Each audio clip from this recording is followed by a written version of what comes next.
Hello everyone, Don Juan here, and today we're going to talk about Zelda Fitzgerald as part of Zelda Month.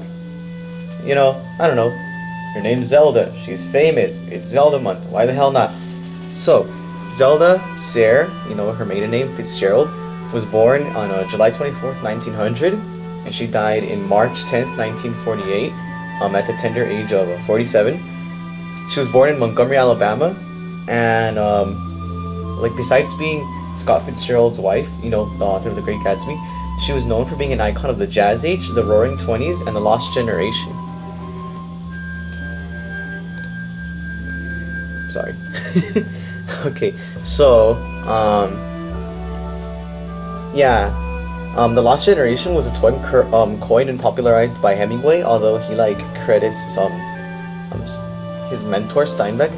And so the Lost Generation is the generation that came of age during World War One, and quote, "Lost means not vanished, but disoriented, wandering, directionless, aimlessness among the war's early survivors," end quote.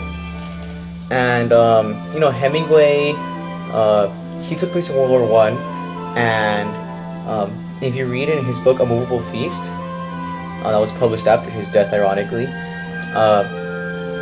He had a lot of post-traumatic stress from the war.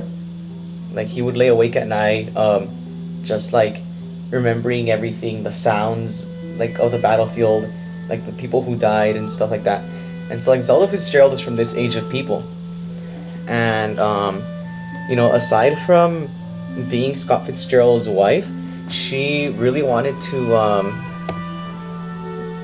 she really wanted to do things such as ballet and art to create her own independent image for herself, her own artistic identity. So here, she's doing ballet, and then on the left we have a self-portrait of herself, and on the right we have a painting. I don't know what it's about. It's got it from Google Images. Anyways, so here's Hemingway, and then on the right we have some artist rendition of the Lost Generation. I don't know about art, so whatever. Art, it's not my thing. So she married Scott Fitzgerald in 1920, but she met him before that. He was trying to woo her, but he was at the time he wasn't well known yet. He was really financially unstable because he would live off his magazine articles and short stories.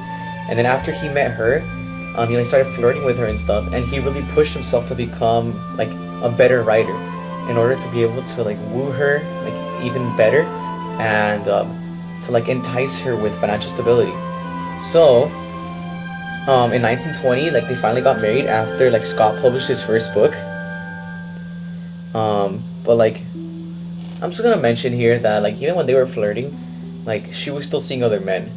She didn't take him seriously. So then, after they got married, it's started off as their whole marriage was really bad because she was pretty unstable and he was an alcoholic and stuff. So, they were married, blah blah blah. They had they were living together until she was admitted to the Shepherd Pratt Sanatorium in Tucson, Maryland in 1930 for schizophrenia, or what a lot of scholars like to call it now. Not schizophrenia. Sorry.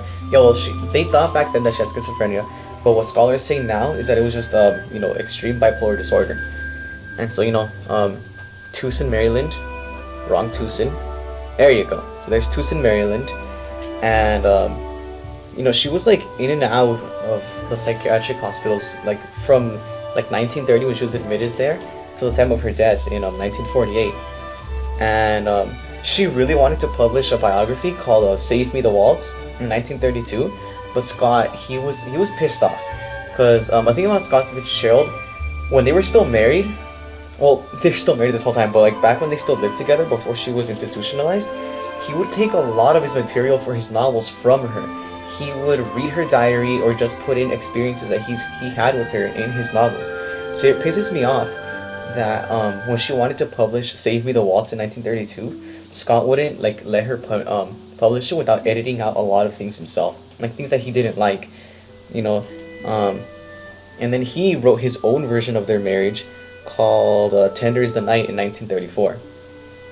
So later on in 1936, she entered the Highland Mental Hospital in Asheville. She entered the she entered the Highland Mental Hospital in Asheville, North Carolina, and she like lived out there for like the rest of her days. And I think she was there. No, so then later Scott Fitzgerald died in 1940 while he was like cavorting with Shayla Graham. She was a movie columnist in Hollywood, and by the time he died, he considered himself a failure, and he also had not seen Zelda for like a year and a half before his death. So then, Zelda, like, she lived at the Highland Mental Hospital from 1936 to 1948. And in 1948, she died because there was a fire in the hospital. It broke out and it killed her and like numerous other patients because there was like bars on the windows and stuff, and like nobody could get out for the fire. It was bad. It was just really bad. After that, Zelda became more popular posthumously, just like Scott Fitzgerald. She became a symbol for feminism in the 1970s. It looks like my music has stopped. Oh well, but yeah. So she became a symbol for feminism in the 1970s because she wanted to create an artistic identity for herself the entire time when she was married to Scott. She didn't want to like be in his shadow. She wanted her own identity. So that's why she was a feminist icon.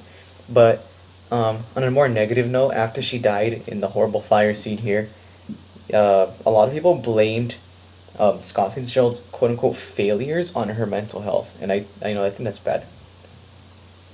Yeah. So then later on, Shigeru Miyamoto, he really wanted to call. He was inspired by Zelda.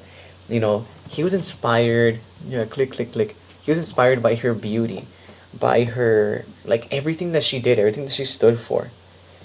So then, when they were like releasing the Legend of Zelda, and they were trying to figure out like, oh, like what are we gonna do with this thing? He like decided to name her that. But yeah, there you go. Brief history of Zelda. Thank you all for watching. This has been Don Juan signing out.